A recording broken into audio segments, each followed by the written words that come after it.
Assalamualaikum warahmatullahi wabarakatuh. Perkenalkan, saya Yola Indasari dengan NIM 2120230880, program studi manajemen Fakultas Ekonomi dan Bisnis Universitas Muhammadiyah Palembang.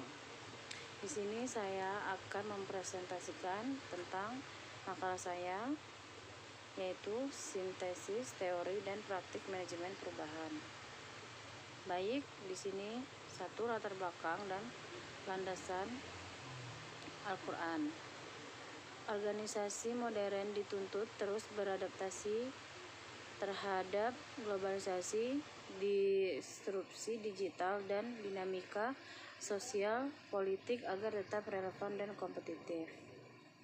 1. Humanisme, pengakuan atas potensi dan ikhtiar manusia sebagai agen perubahan. 2. Development, semangat pertumbuhan dan perbaikan diri yang berkelanjutan.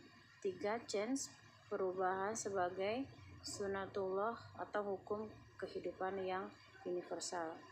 Selanjutnya, model-model manajemen perubahan. Model Lewin, yaitu ada 3 tahap. Unphrasing, membangun kesadaran akan perlunya perubahan. 2. Changing, implementasi menuju kondisi baru. 3. Rephrasing, melembagakan dan menstabilkan kondisi baru. Kotter's 8 step model. 1. Ciptakan urgensi dan koalisi penuntun. 2. Susun dan komunikasikan visi perubahan. 3. Wujudkan kemenangan jangka pendek. 4. Konsolidasikan hasil dan tanamkan dalam budaya. Model Atkar. 1.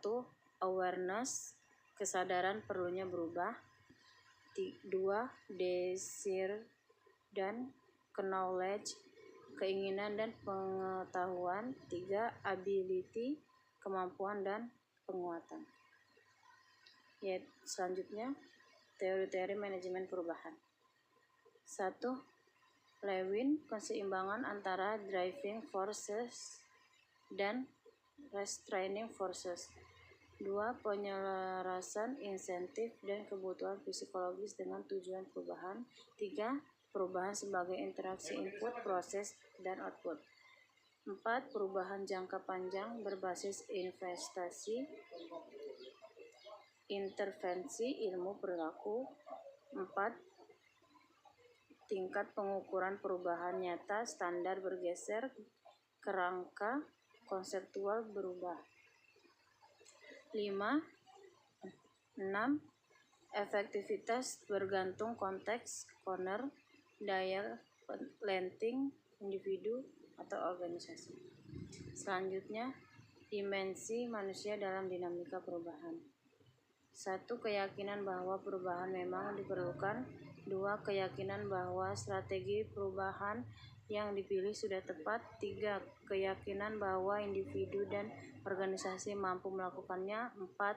Keyakinan bahwa pimpinan mendukung penuh perubahan. 5. Keyakinan bahwa perubahan bermanfaat bagi individu.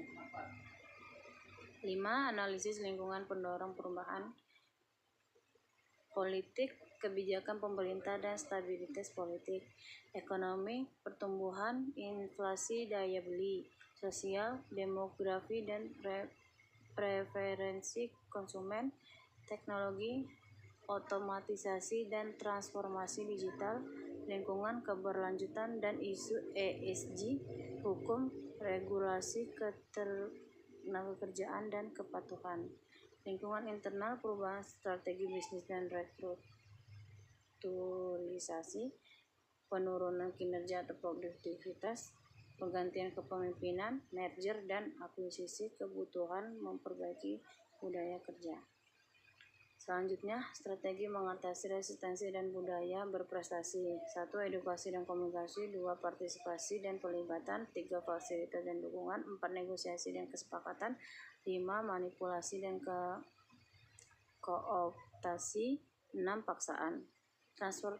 Transformasi menuju budaya berprestasi. Visi dan nilai-nilai inti yang jelas, keteladanan pimpinan puncak, sistem kinerja dan penghargaan selaras, pembelajaran inovasi berkelanjutan. Baik, selanjutnya ada studi kasus dan kesimpulan. Penerapan teori pada kasus BSI, Koter, Urgensi Nasional dan koalisi reguler. Direksi mendorong merger berskala besar agar kesadaran, keinginan, pengetahuan, dan keterampilan karyawan dibangun bertahap. Resistensi muncul dari kekhawatiran status kerja dan perbedaan budaya. 3.